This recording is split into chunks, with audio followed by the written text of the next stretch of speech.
Bom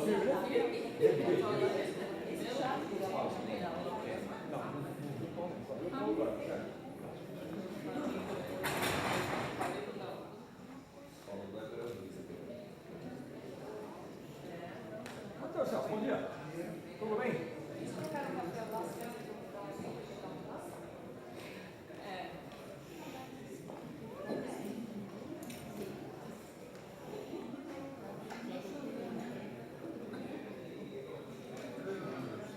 Deixa eu ver.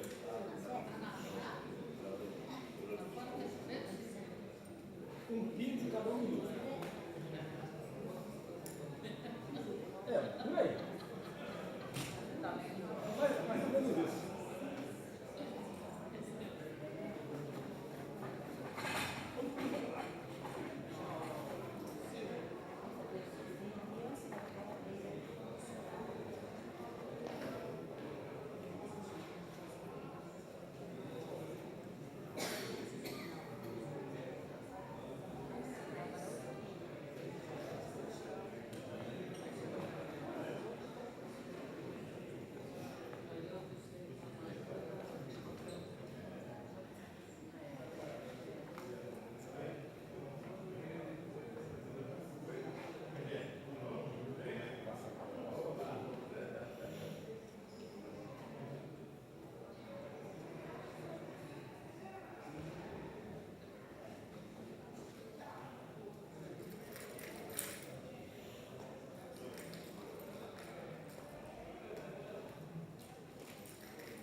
Obrigado.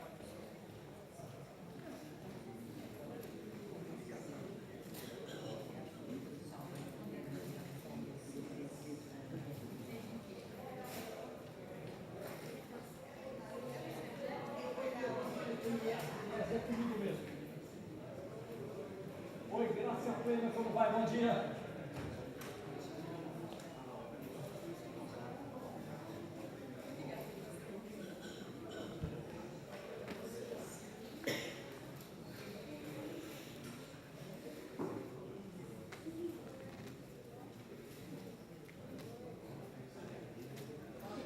Bom dia. Faz de conta que eu cheguei agora. Bom dia. Bom dia. Não, aqui dentro não está chovendo, não. A gente consertou o telhado esses dias.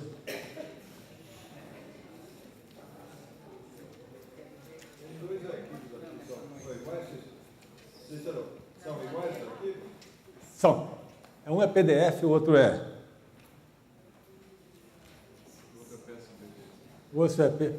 Um é PDF, o outro é PSDB, o outro é... Chega a parar por aí, né? É melhor, né? Sabe, a Marília olhou para mim e falou, olha, é melhor parar por aí, né?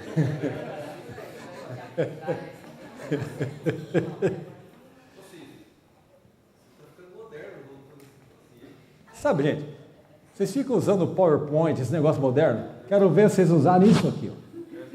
Quero ver se vocês têm capacidade de usar isso aqui. Ah, mas... Muito bem, muito bem. Graças a Deus estamos aqui de volta. E agora em julho nós estamos com temas alternativos. Ok?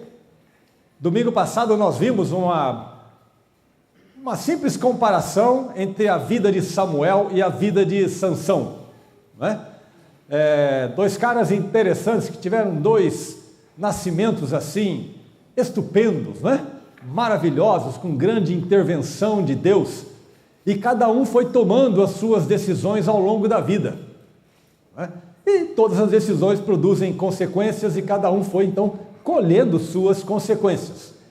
E hoje nós vamos mudar completamente o assunto e nós vamos tratar de algo que é simples, muito simples, que é o que é o nosso Evangelho. E nós vamos pegar alguns versículos de Romanos, os 7 primeiros versículos de Romanos, e nós vamos então ver o que Paulo ali, em poucos versículos, ele resume o que é o Evangelho. E é interessante a capacidade de síntese que o apóstolo Paulo tem. E então nós vamos orar, nós vamos pedir que Deus nos oriente. Eu não sei se nós temos um microfone sem fio aí. Olha lá, está chegando. Vamos pedir que Deus... Ana Lígia, bom dia. Bom dia. Tudo certo? Abre com uma oração para a gente e para que possamos aproveitar esse momento juntos e aprender da palavra. Santíssimo, bendito e exaltado seja o nome do Senhor. Amém, ó Deus. Agora que, juntos com os teus servos, estaremos debruçados na tua palavra, para aprendermos mais do Senhor e daquilo que o Senhor tem para nos orientar nesta manhã. Usa o teu servo, Cícero, dirigido e orientado pelo teu Espírito Santo e baseado na tua palavra como alicerce, para trazer a nós luz para o nosso dia. E para que essa semana, refletindo em tudo aquilo que nós aprendemos agora e também durante todo esse dia, possamos crescer na graça e no conhecimento.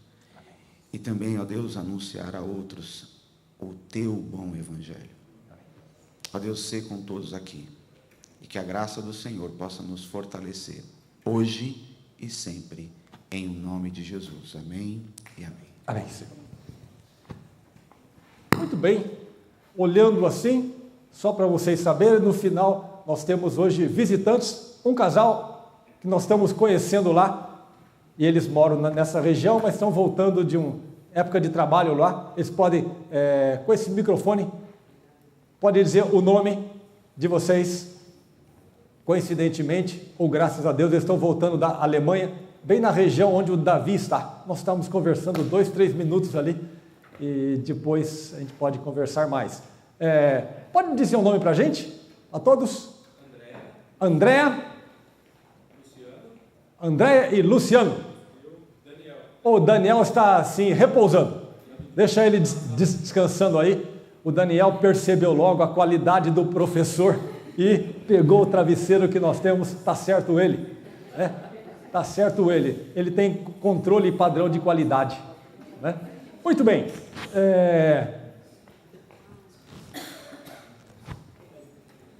Romeu, você pode apagar mais umas 2 lâmpadas para a gente?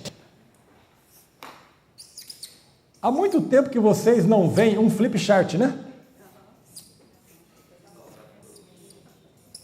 Evangelho. Muito bem. Parece que o IBGE, no censo de 80, removeu todos os flip charts, mas a gente encontrou um aí, não é? E antes nós vamos ler os 7 primeiros versículos de Romanos. Vamos ler em 2 traduções, tá? Eu tenho uma aqui, a minha eu vou ler, vai ser a segunda, e depois então nós vamos conversar sobre isso. Ivo, o microfone está com você? Romeu, coloca o microfone na mão de alguém que tem Bíblia aí, para ler os 7 primeiros versículos, você pode escolher. Olha lá, escolheu. Então, os 7 primeiros versículos do livro da carta de Romanos.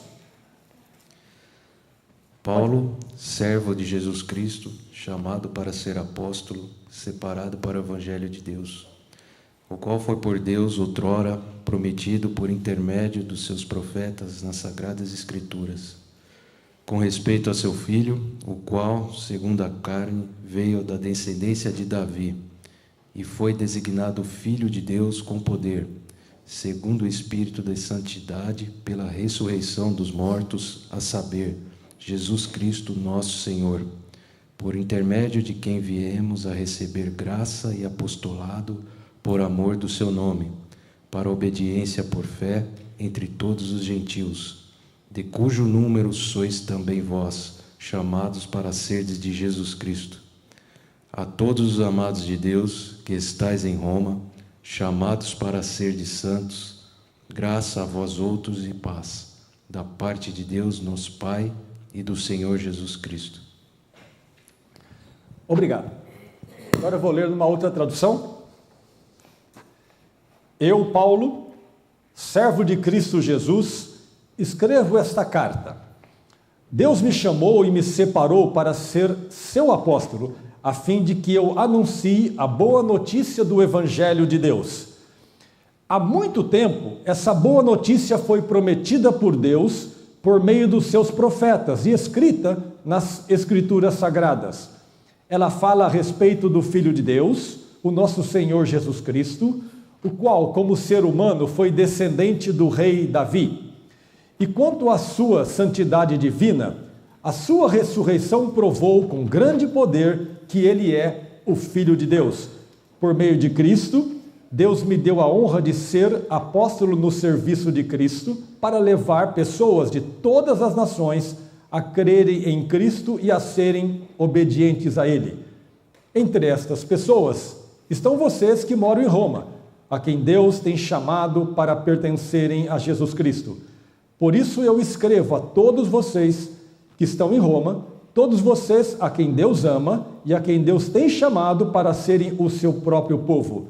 Que a graça e a paz de Deus, o nosso Pai, e do Senhor Jesus Cristo estejam com vocês. De vez em quando umas traduções alternativas nos dão uma visão muito legal, né, e nos ajudam a compreender um pouco melhor o texto.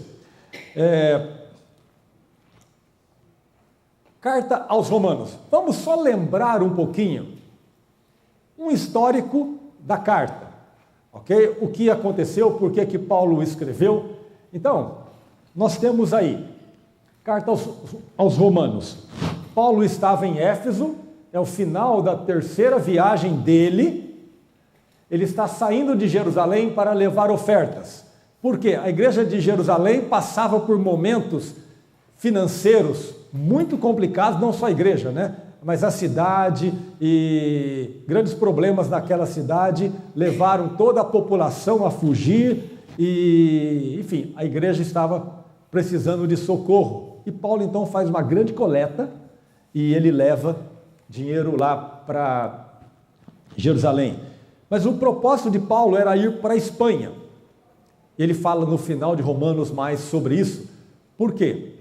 Porque ele entendia que o espaço dele naquela região, ou o evangelho, ele já tinha anunciado para muita gente, uma região grande, e ele sabia que naquela região da Espanha ainda não se conhecia, não se tinha notícia do evangelho.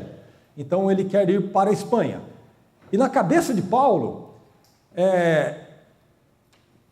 quem vai ganhar almas, quem vai anunciar o evangelho é a igreja. Então ele quer ser enviado pela igreja. E isso é clássico no livro de Atos, não é? Na igreja de Antioquia, Paulo e Barnabé são enviados pela igreja de Antioquia. Então é a igreja que vai. Então, as missões, na verdade, na visão que nós temos, no entendimento que nós temos, a visão é a igreja indo. Não vai todo mundo. Vão 1, 2, 3... não é? Mas é a igreja que vai. Então, propósito ao escrever a carta: apresentar seus planos missionários, expor o evangelho que prega e esclarecer dúvidas levantadas por inimigos. A igreja de Roma era uma igreja composta de gentios e judeus. Muitos gentios, mas muitos judeus também. E a fama de Paulo, principalmente com os judeus, era a pior possível. Então, para todos os judeus, exceto aqueles que estavam crendo, mas havia uma pressão muito grande de que Paulo precisava ser eliminado. Era aquela visão. Paulo, antes, sendo Saulo, ele entendia que estava fazendo um grande favor a Deus, perseguindo a igreja. Porque a igreja, teoricamente, estava indo contra a doutrina de Deus. Então Saulo estava fazendo um grande favor a Deus, ou estava servindo a Deus com honestidade, matando, liquidando, aprisionando os cristãos. Então essa imagem de que, na verdade, Paulo era alguém a ser eliminado. Então Paulo faz, através da carta de Romanos, uma grande defesa do evangelho que ele prega. Por isso ele gasta muito tempo na carta se dirigindo a judeus, e depois ele vai abrindo mais o leque e vai incluindo então os gentios. E a carta aos Romanos, basicamente, nós poderíamos dizer que Paulo diz que só Jesus Cristo, seja para o judeu ou seja para o gentio, é o único Salvador. É a única forma de acessar a Deus, não importa por que povo, por que nação, por que etnia, por qualquer cultura, é só através de Jesus Cristo. E é em Romanos que tem aquele versículo, um dos mais famosos, né? Onde Paulo copia algo que foi escrito lá atrás. O justo vive pela fé. Salvação é só pela fé. E então, Paulo vai desenvolver esse tema na carta aos Romanos. E ao mesmo tempo, ele quer mostrar à igreja que ele é digno de confiança, que o evangelho dele é algo consistente, é divino, é de Deus. E ele quer então o apoio daquela igreja para ser enviado para a Espanha. E Paulo também diz à igreja, mas eu estou indo aí também para nós compartilharmos os nossos dons. Eu fico pensando que Paulo acho que estava querendo fazer uma média também com a igreja, né? Ele precisava ganhar aquela igreja. Ao mesmo tempo que ele tinha tantos inimigos lá, ele queria chegar lá e ser bem recebido. E ele não tinha a melhor fama, principalmente porque o pessoal do contra faz um barulho exponencial. Às vezes nós vemos pequenos grupos que fazem um barulho tão grande que parece que todo mundo pensa daquela forma. Às vezes o barulho de 1% é tão alto, é tão forte. Muitas vezes arrebenta-se tanto uma cidade, mas é um grupo pequeno e às vezes, nossa, é o Brasil inteiro, é a nação inteira. Muitas vezes não é, a maioria das vezes não é, mas quem faz muito barulho, então a fama de Paulo era aquela, alguém a ser eliminado, o evangelho dele é uma heresia, então Paulo usa essa carta com essa finalidade, esclarecer dúvidas levantadas por inimigos. O esboço da carta. Eu estou passando isso, na verdade, é mais para relembrar, até porque não vamos avançar nos outros capítulos, mas olha só, os judeus estão perdidos, os gentios estão perdidos, capítulo 1. Gentios somos nós. Naquela época nós tínhamos dois grandes grupos, do ponto de vista bíblico, judeu e gentil. Gentil, todos aqueles que não eram judeus, podemos resumir assim. Então, todos nós estamos perdidos. Capítulo 2, os judeus também, quer dizer, então todo mundo está perdido. Todos estão perdidos, mas Deus oferece salvação a todos pela fé em Cristo. Pois capítulo 4, o exemplo de Davi e Abraão. Quando Paulo põe o exemplo de Davi e Abraão, o que ele está querendo atingir? Os judeus, para quem Abraão e o Davi era o máximo, né? Adão e Cristo e os efeitos da salvação, libertação do pecado, capítulo 6, libertação da lei, capítulo 7, vida no Espírito, capítulo 8, o lugar de Israel no plano da salvação e a entrada dos gentios, nós, a vida cristã na prática, capítulos 12 a 14, depois os planos missionários de Paulo, aí ele reforça o desejo de ir à Espanha, não há certeza de que ele tenha ido à Espanha. Tá? E versículo 16, palavras finais e saudações aos que o conheciam na igreja de Roma. E hoje então, nós vamos ver, coloquei aí uma prévia, é o resumo do resumo da carta aos Romanos, nos 7 primeiros versos de Romanos, ou seja, qual é o evangelho que nós pregamos. Agora, a pergunta é, qual é o resumo do nosso evangelho? Porque parece que nós temos vários evangelhos, não é? Evangelho, a ideia é, o sentido da palavra evangelho é boas notícias, boas novas, notícias frescas, notícias muito boas. Agora a pergunta: qual o resumo do nosso evangelho? O nosso evangelho é o evangelho do Edir Macedo? Por que não, Regina? Tem umas diferenças, é isso? Tem diferença. Então tem mais de um evangelho. Tem um livro, Evangelho segundo Allan Kardec. O evangelho, talvez, daqueles mais famosos, né? Do Edir Macedo, tem o R.R. Soares.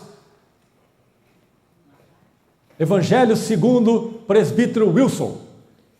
Não é não? Não. O seu evangelho está aí. É curioso.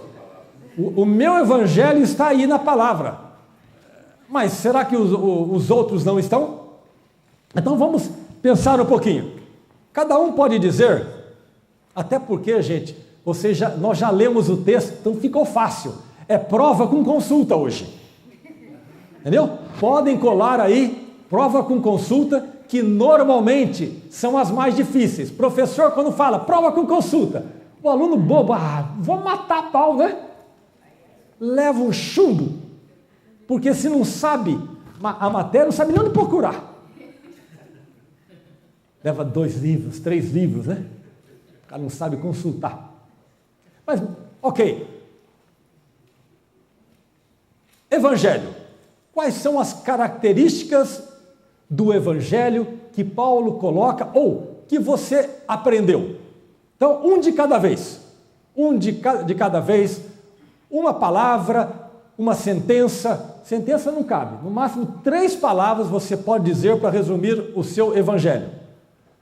Dona Tereza, o que é evangelho para a senhora? Palavra de Deus.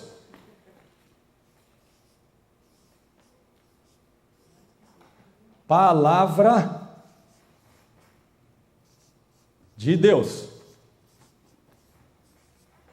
Esse marrom aí, alguém enxerga do fundo? Não, né? Não, eu só queria saber. Mas olha, eu tenho a impressão que quem respondeu é porque na verdade está com a vista fraca, né? Mas eu percebo mesmo, ó. Mais idosos estão lá atrás. Então aqui a Dona Tereza colocou palavra de Deus. O que mais? O que é o evangelho? A salvação através de Jesus Cristo. Não, mas não cabe. Resume mais um pouco. Salvação em Cristo. Boas novas para a salvação. Olha, não queira colocar palavras na boca da Regina. Que isso? Ficou melhor? Então, boas novas. Não sei. Pergunta para a Regina. É só aí. Gente, o negócio aqui está feio, viu? Acho que não se usa mais. Então está quase seco. O flip chart está bom, cara. O flip chart está bom, né? Acho que tinha um preto aqui, ó. Sumiu. Bom, muito bem. Tinha um aí, sabe? Tinha um. Aqui, tem um azul aqui. Vamos ver se funciona. Ó. Dá arrepio, hein?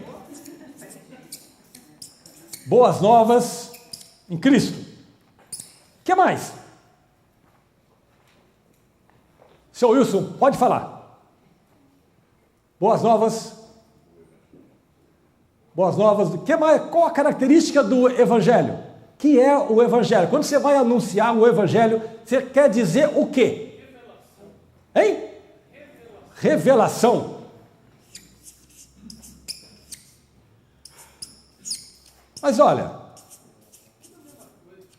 não, mas se você vai anunciar o evangelho, você fala para a pessoa, olha, o evangelho é uma revelação. Acho que não fica muito geral, não fica não? Mais claro, para a pessoa entender. Salvação. Opa, evangelho tem a ver com salvação?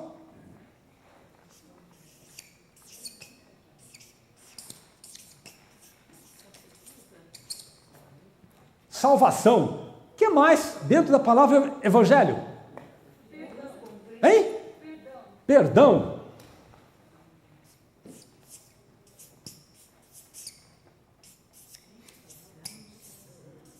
Vamos mudar de página, porque eu já estou com dor na coluna. Salvação, perdão, promessa. Muito obrigado, hein? Esse é o cara.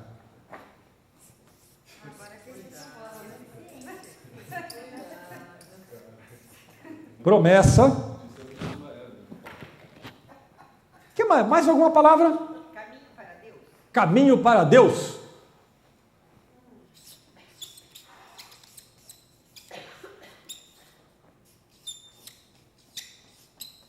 Oh. Bom. O único caminho, né? Único caminho. Tá bom, único caminho. Único caminho. Então vou colocar aqui, ó.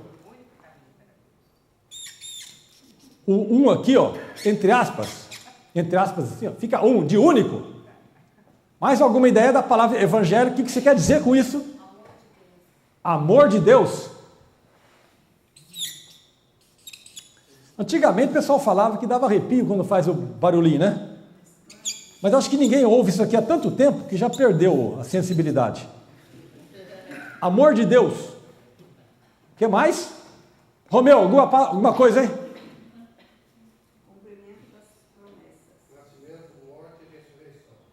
Ixi, não cabe. Dona Lígia, já vou colocar, viu? Nascimento. Olha, nascimento. Morte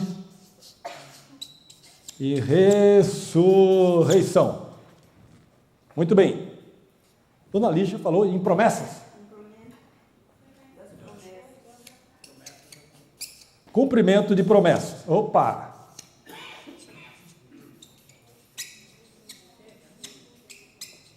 Ó, tem um tracinho aqui, viu? Bom, é por aí, né? Muito bem, tá bom, né? Agora nós vamos então voltar um pouco ao texto. E aí nós vamos pegar algumas palavras que o texto diz, que eu acho que aí nós podemos sair aqui com um certo resuminho, algumas palavras-chave. Paulinho, você não falou nada, e você é a voz da sabedoria, hein? É sim. Vamos ver. Bom, então vamos lá no texto. O que é que nós temos aí no texto? Então, versículo 1. Eu, Paulo, servo de Jesus Cristo, escrevo esta carta. Deus me chamou e me separou para ser seu apóstolo, a fim de que eu anuncie a boa notícia do Evangelho de Deus. Bom, é engraçado que Paulo se identifica, mas ele fala um pouco sobre ele. Ele coloca, olha, eu, além de me chamar Paulo, eu sou servo. A palavra servo, acho que até coloquei no próximo slide, significa escravo. Opa, não é aqui, né? É lá, né? É meio... Não, você perdoa, né? Então, Paulo se identifica.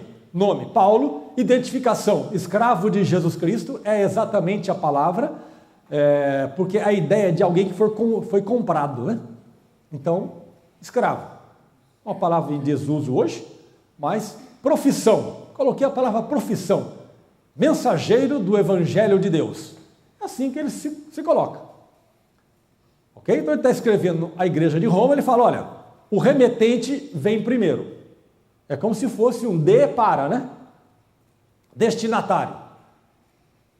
Versículo 7. 6 e 7, né? Mas no 7 diz aqui assim: por isso eu escrevo a todos vocês que estão em Roma. E a palavra Roma também, no meu aqui, aparece no 6 também. Entre essas pessoas estão vocês que moram em Roma. E ele também dá uma característica dessas pessoas que estão lá. Alguns que não iam com a cara do Paulo, outros que tinham ouvido Paulo, mas ninguém tinha convivido com Paulo. Um ou outro até poderia ter visto Paulo, mas a maioria da igreja só tinha ouvido. Então, Paulo de longe já caracteriza, porque ele conhece não as pessoas, mas sabe que aqueles que são chamados por Deus têm algumas características ou recebem algumas coisas. Uma delas é que são amados por Deus. Então, os que são salvos são amados por Deus. 2, os que também recebem, pertencem a Cristo, eles são chamados para serem santos. Santo é a ideia de exclusividade, separado para alguma coisa. Cara, vive para aquilo, nomeado para alguma coisa.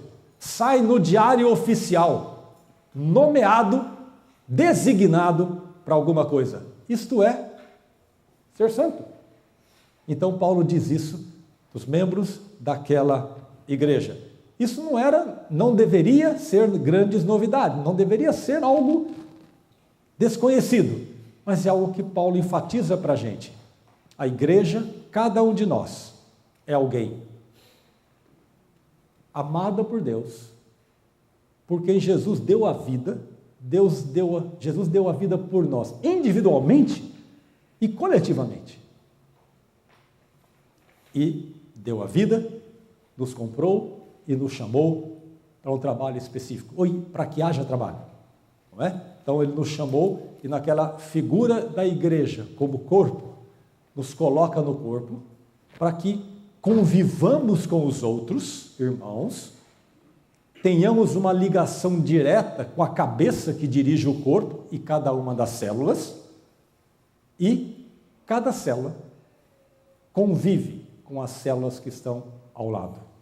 Então, já temos um destinatário, já temos um autor, agora então nós vamos ver o que de fato ele diz, porque ele coloca no primeiro versículo, mensageiro do Evangelho.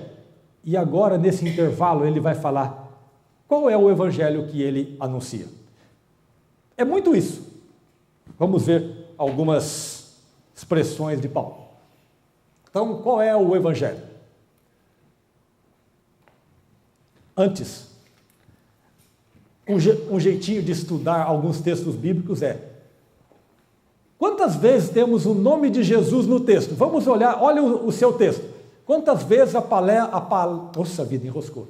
Quantas vezes aparece a palavra Jesus ou Cristo ou algo que designa claramente quem é Ele? Olha o seu texto, conta aí.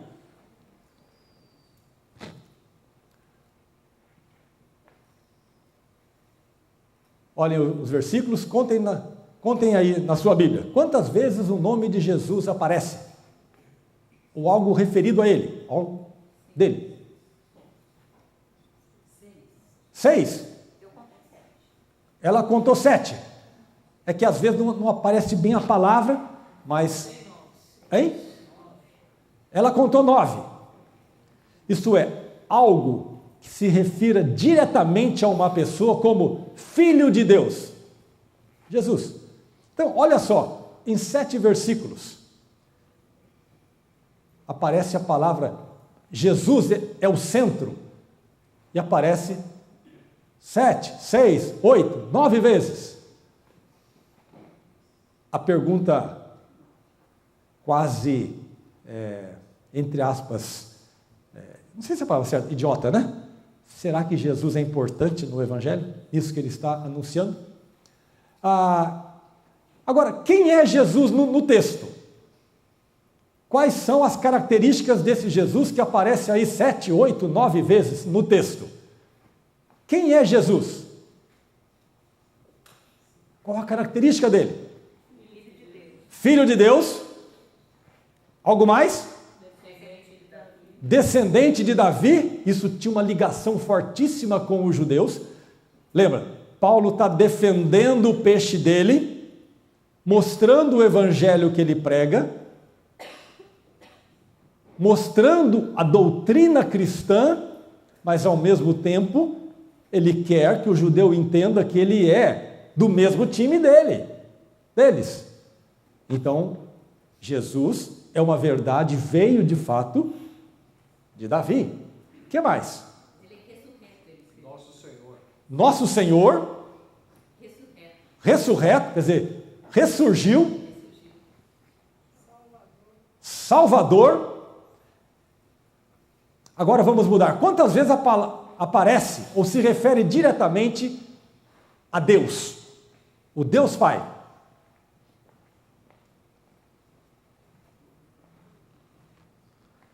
Primeiro versículo aparece, segundo aparece, e aí vai.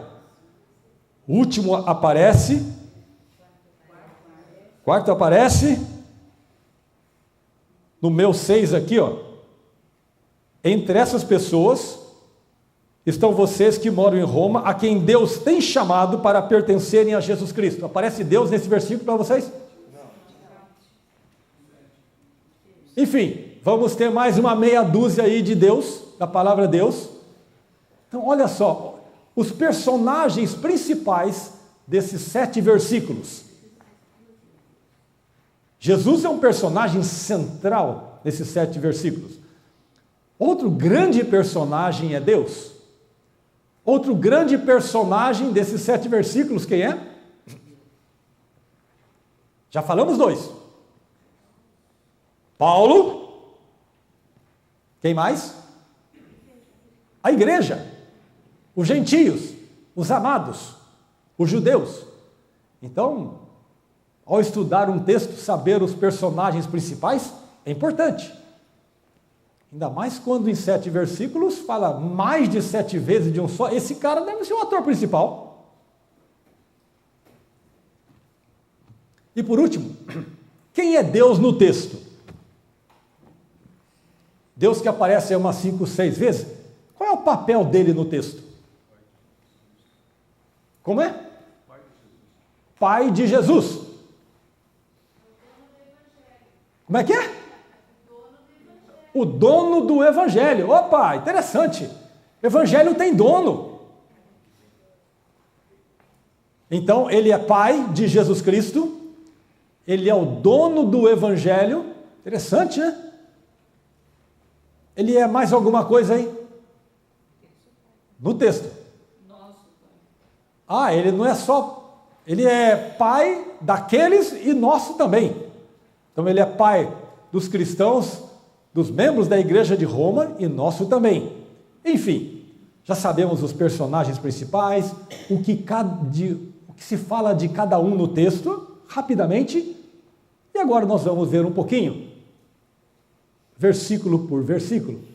Quando eu colocar o próximo slide, acho que já vai ficar tudo claro. Então vamos ver. Ixi, já respondi tudo. Então vamos lá. Gente, com esse slide acabou a aula. Então, se alguém quiser ir embora, pode ficar à vontade, que a aula acabou. É só ler isso aí, fique à vontade. Olha, é um prazer, você volta à noite. Tem ceia à noite, viu? Se quiser vir, pode participar. Eu vou cantar no coral aí. Ah, vai cantar no coral? Muito bem. Então, eu, Paulo, servo de Jesus Cristo, escrevo esta carta. Deus me chamou e me separou para ser seu apóstolo, a fim de que eu anuncie a boa notícia do Evangelho de Deus. A ideia aqui é que como se ele colocasse agora 2 pontos. Aqui nessa minha tradução tem um ponto final.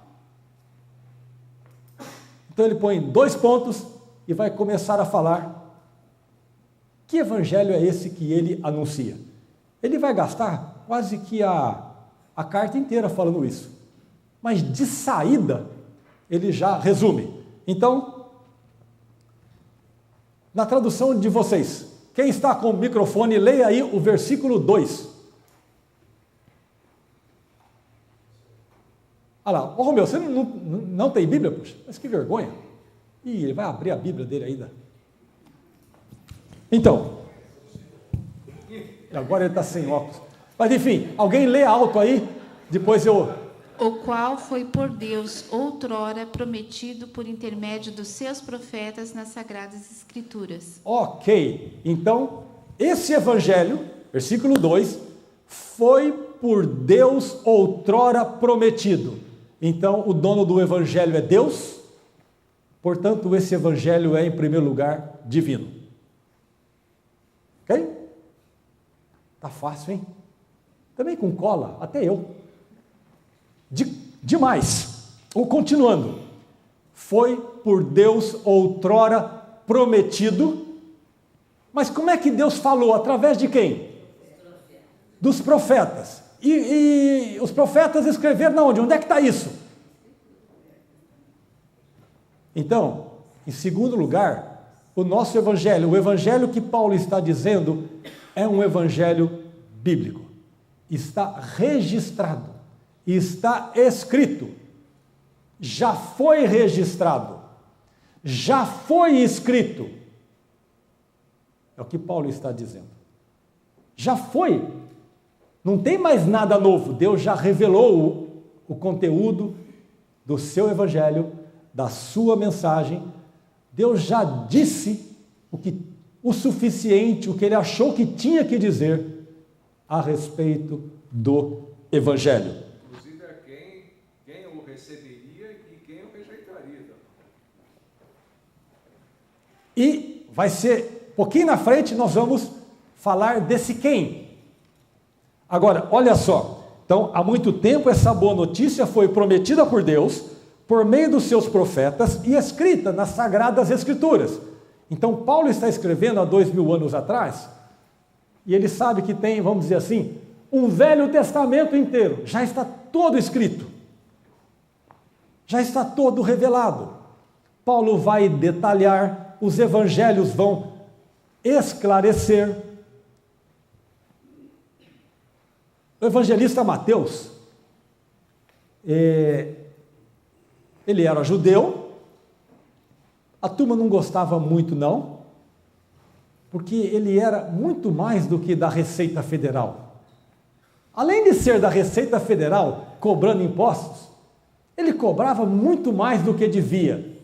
Não é o nosso caso. Aqui no nosso país, a gente paga impostos justos, mas lá não era assim. Pagamos pouco aqui, mas lá ele cobrava muito mais. E o extra ia para o bolso dele. Então a turma não gostava muito dele. Mas ele tinha uma grana, até porque depois que ele conhece a Jesus, ele deu um banquete. Ele deu um banquete, é uma beleza o negócio lá. E Mateus é interessante que é o evangelista que mais faz referência a Jesus, pegando textos do Velho Testamento. Então, olha só, Mateus estava escrevendo basicamente para o seu povo judeu. Então ele mostra o Jesus anunciado pelos judeus no Velho Testamento e mostra que Jesus é o cumprimento daquilo tudo. Então, o Evangelho está revelado nas Sagradas Escrituras e agora, no Novo Testamento, eles vão abrindo, detalhando, esclarecendo, mas mais ainda, eles vão mostrando que o Velho Testamento, que Deus, através dos seus profetas, já havia dito muito, é que o pessoal não tinha entendido. Lembra, acho que é em Mateus que Jesus chega numa sinagoga, quando ele entra, dão a Bíblia para que ele leia. Não era uma Bíblia encadernada assim, bonitinha. Dá um rolo lá, ele pega, abre lá em Isaías e começa a ler. Termina a leitura, ele devolve a Bíblia e senta. E fala, olha, hoje se cumpriu esse texto em mim. Ele senta, olha para o pessoal, continua aí. Por quê? Estava cumprindo exatamente as Escrituras. Esse é o Evangelho. E quando ele fala, hoje está se cumprindo em mim, ele está querendo dizer o seguinte, o Evangelho sou eu. Então, o cerne do Evangelho, o centro, mais do que o centro, é tudo, está baseado na pessoa de Jesus. Vamos ver o versículo 3 e o 4, não é? Então, no 2, foi prometido, está lá escrito, e o Evangelho fala do Filho de Deus. Então, olha só, Jesus como pilar único, como base única do Evangelho, tem que ser o centro de toda a atividade da igreja.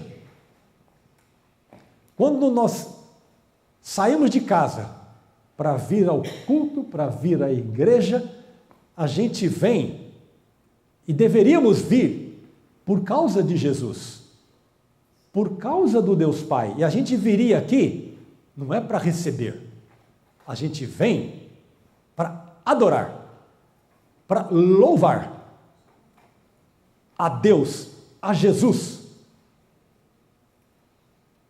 É comum às vezes, hoje no culto, acho que o culto não foi muito bom hoje.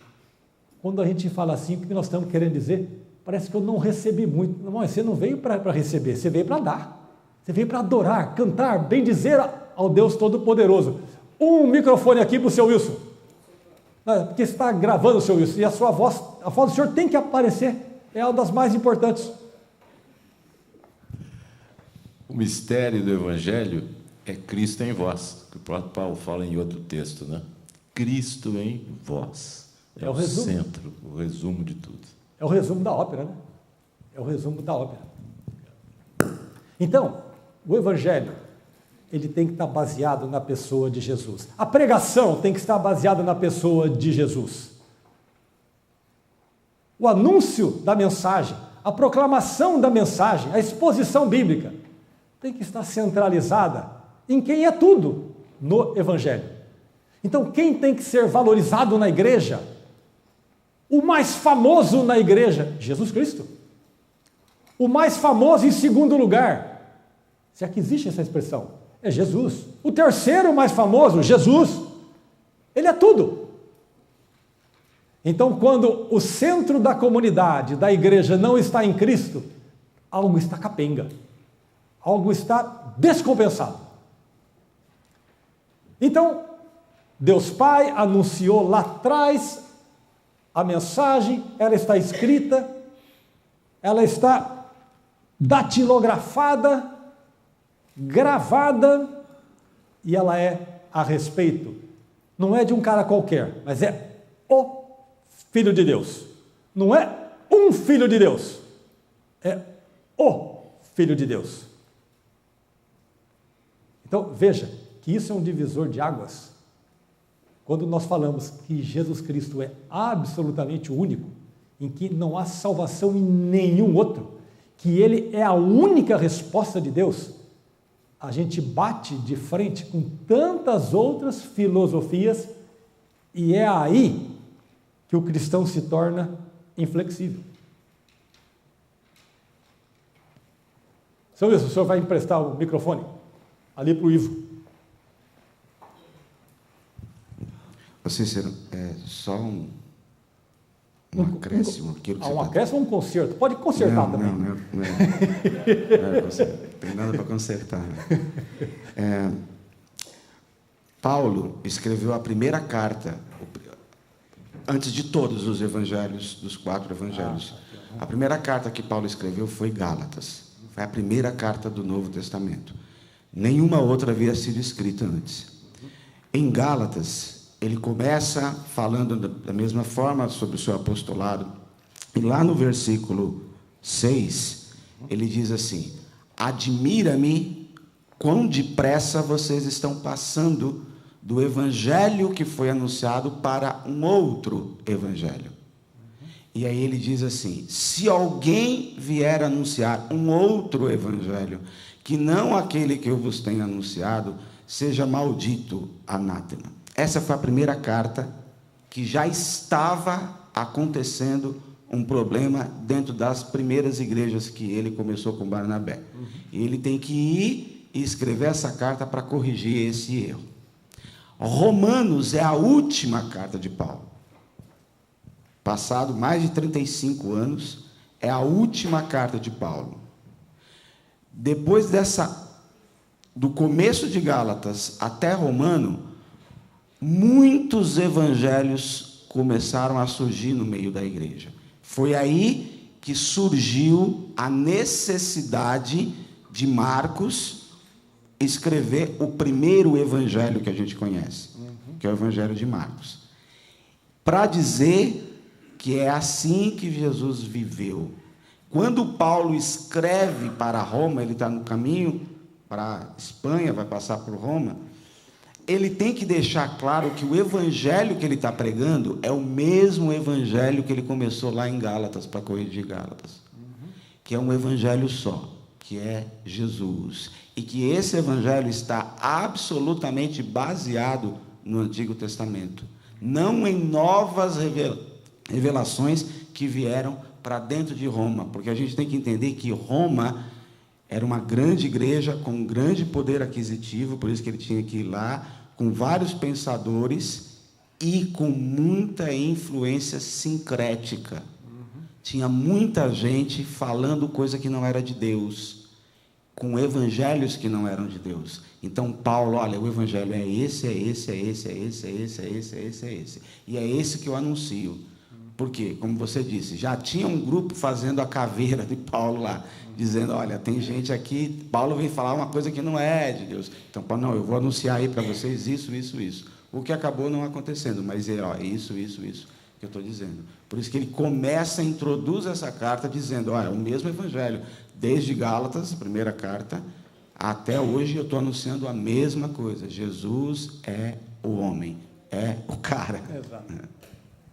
Muito jóia, muito jóia. E talvez o pessoal estava pensando, pô, mas esse cara só fala a mesma coisa. Ele só falava a mesma coisa. Jesus Cristo. Não precisava de mais nada. Não só que não precisava de mais nada, mas era o que Deus havia colocado como o único remédio.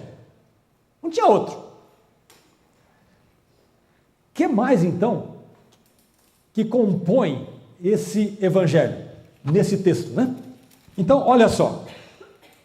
Esse evangelho, então, é a respeito de quem? Do seu filho, do Filho de Deus, não é um Filho de Deus, do Filho de Deus, Jesus Cristo. Por meio de Cristo, no meu 5 aqui, né? Deus me deu a honra de ser apóstolo no serviço de Cristo para levar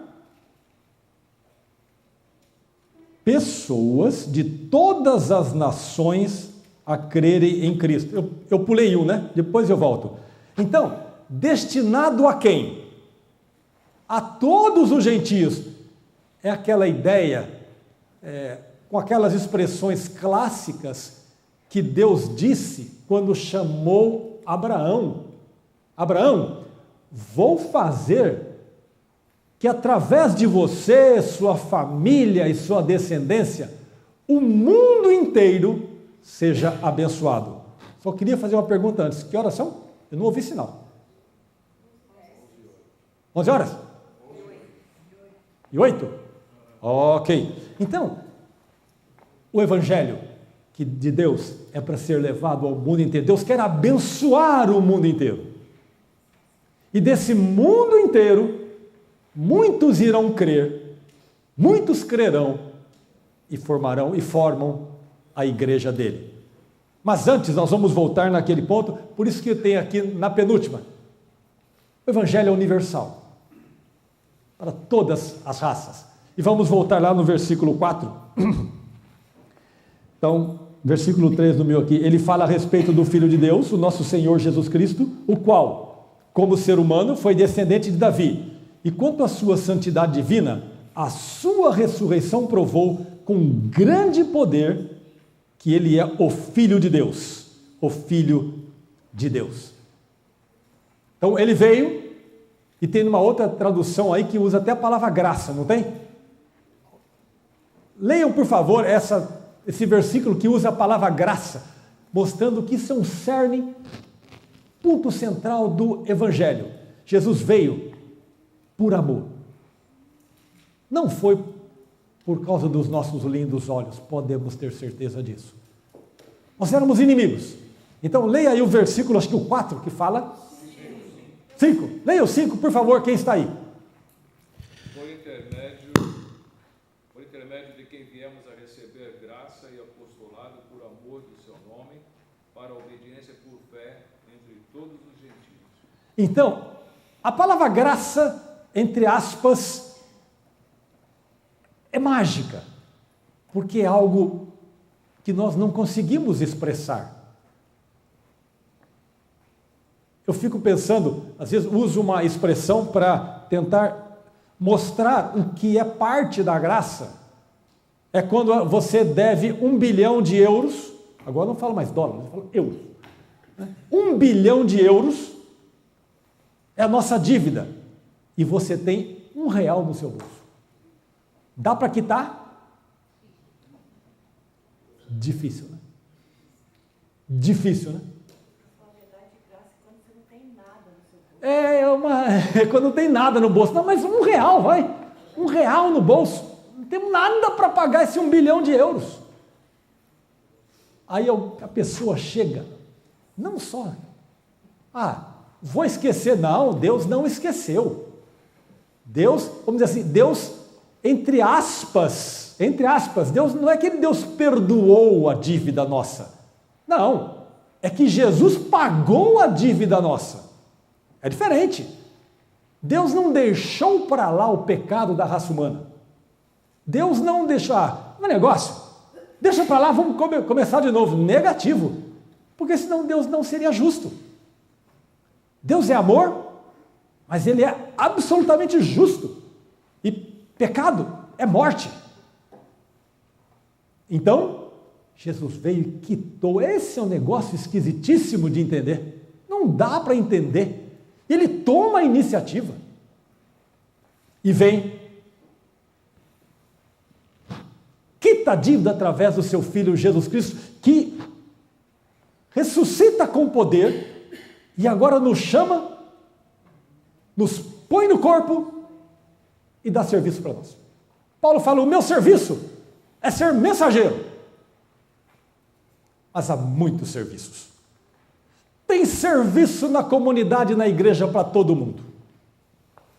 Se alguém falar, eu não sei fazer nada, isso é heresia. Isso é heresia, porque isso contraria o que a palavra de Deus fala, que Ele nos chama para servir. Então, essa conversa é antibíblica, falar que não tem nada para eu fazer. Que é isso? Uma célula dentro do corpo, ela tem muito o que trabalhar. Toda célula no corpo, se está viva, e está, quem está no corpo está vivo, tem muito o que fazer.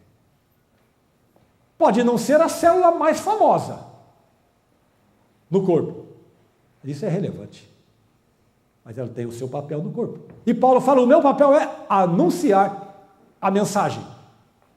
Então é um evangelho cheio de graça, de bondade, e aí completa isso que eu estou dizendo. Numa tradução usa a palavra, aqui diz assim, levar pessoas de todas as nações a crerem em Cristo, e o que mais? Diz o texto aí, usa uma expressão aí, esses que vão crer, vão viver de que forma? Obediência por fé. Obediência por fé. Santos, isto é, consagrados, destinados a obedecer. Então, o Evangelho é super exigente, porque ele compra o escravo para o cara continuar escravo. Porque, olha, obediência integral, isso é escravidão. Olha, se você tem que viver 101% do seu tempo para alguém, isso é escravidão.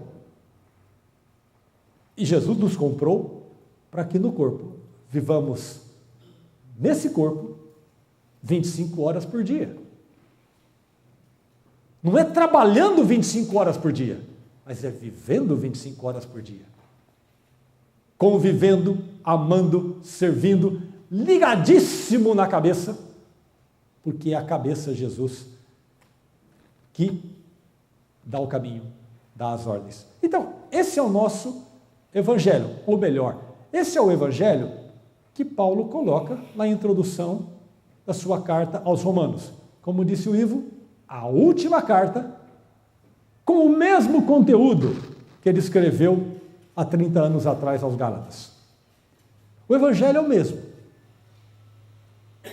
Então, nós podemos dizer, vamos ler alto, e aí nós vamos terminar. Então, nós vamos ler aquela sequência ali.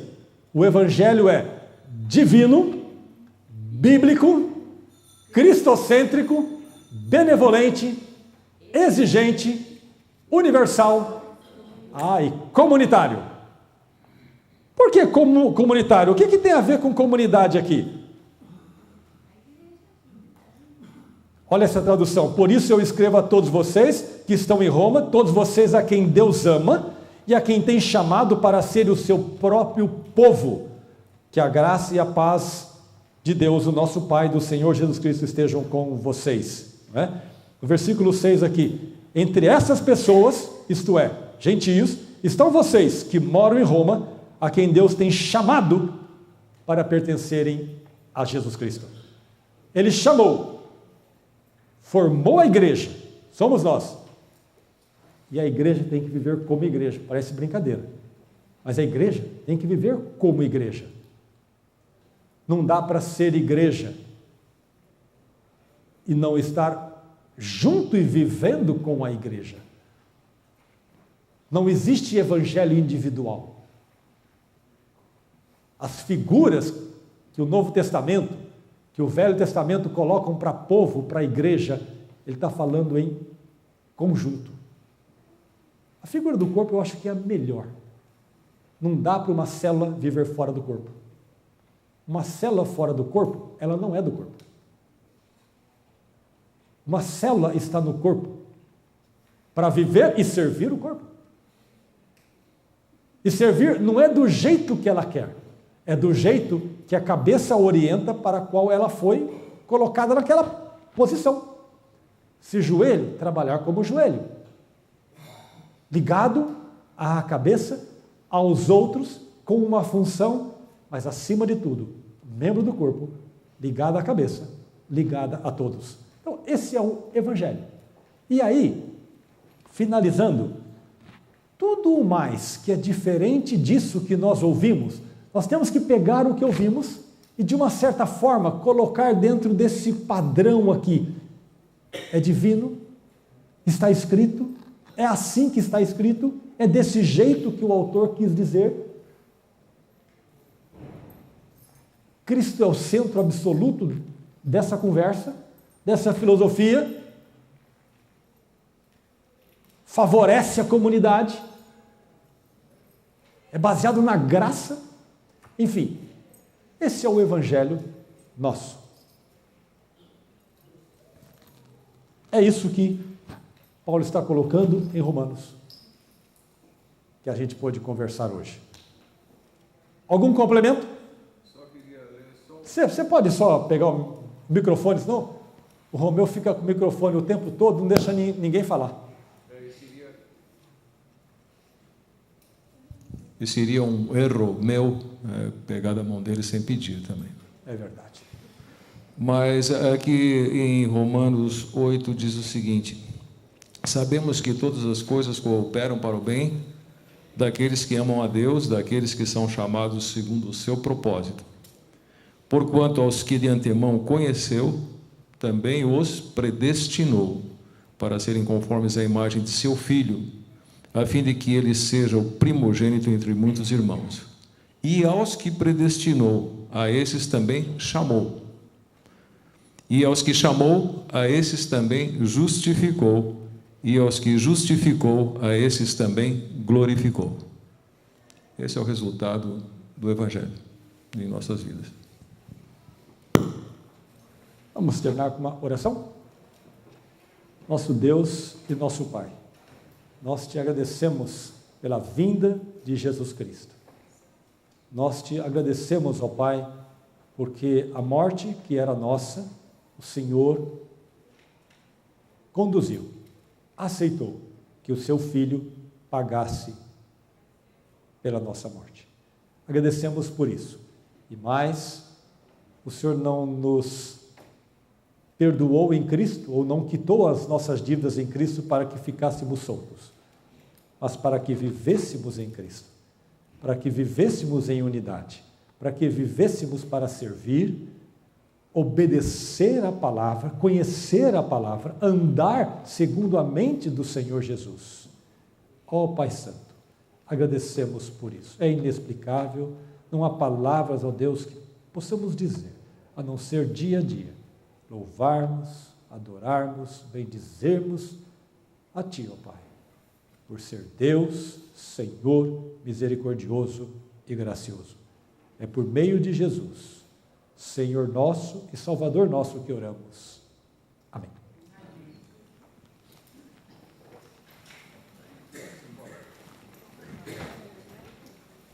Tem o último slide. O último slide dizia obrigado e bom dia. Eu esqueci.